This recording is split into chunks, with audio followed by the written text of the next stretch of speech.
اب حضرت قبلہ یہاں پر لکھتے ہیں کہ دیکھو اللہ تبارک و تعالی کس لطیف طریقے سے ڈرایا ہے۔ مالک یوم الدین جب فرمایا ہے تو بڑے نرم انداز میں اللہ تبارک و تعالی ایک وارننگ بھی دے دیا کہ میں حساب لوں گا، وارننگ دے دیا ہے جی۔ تو اللہ تبارک و تعالی یہ طریقہ بتا رہا ہے، اے علماء امت جب لوگ کو دین کی طرف بلاؤ، نہ صرف علماء کے لیے نہیں ہے، حضرت قبلہ علماء امت لکھے، میں کہہ رہا ہوں کہ سب کے لیے ہے یہ، جب دین کی بات کرو تو نرمی کے ساتھ،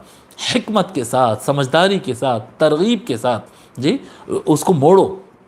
جیسا ماہر تعلیم کے ماہر لوگ جو کہتے ہیں کہ بھئی بچوں کو اگر پڑھانا ہو تو ڈرانے والا طریقہ صحیح نہیں ہے، ان کو ترغیب والا، محبت والا، پیار والا آفرز دے کر ان کو مختلف طریقوں سے ان کو اپنی طرف موڑنا ہوتا ہے اور ان کو تعلیم کی طرف راغب کرنا ہوتا ہے۔ یہ پیٹ کے مرغا بٹھا کر اور اڑ بیٹھ کر آ کے پڑھانے کا طریقہ صحیح نہیں ہے، اس سے بچے اچھے نہیں ہوتے، بچے خراب ہی ہوتے ہیں، اس سے بچے خراب ہو جاتے ہیں، کند ہو جاتے ہیں، باغی ہو جاتے ہیں۔ اس کے لیے یہ طریقہ، تو یہ جو سافٹ طریقہ آنا چاہیے، یہ نرم طریقہ، یہ جو اسلوب اللہ تبارک و تعالی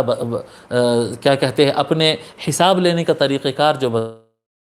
نعمتیں دینے کا اور حساب لینے کا طریقہ جو بتایا ہے، علماء امت کو بھی وہ طریقہ اختیار کرنا چاہیے۔ ہر انسان کو وہی طریقہ اپنانا چاہیے، وہی طریقہ اپنانا چاہیے۔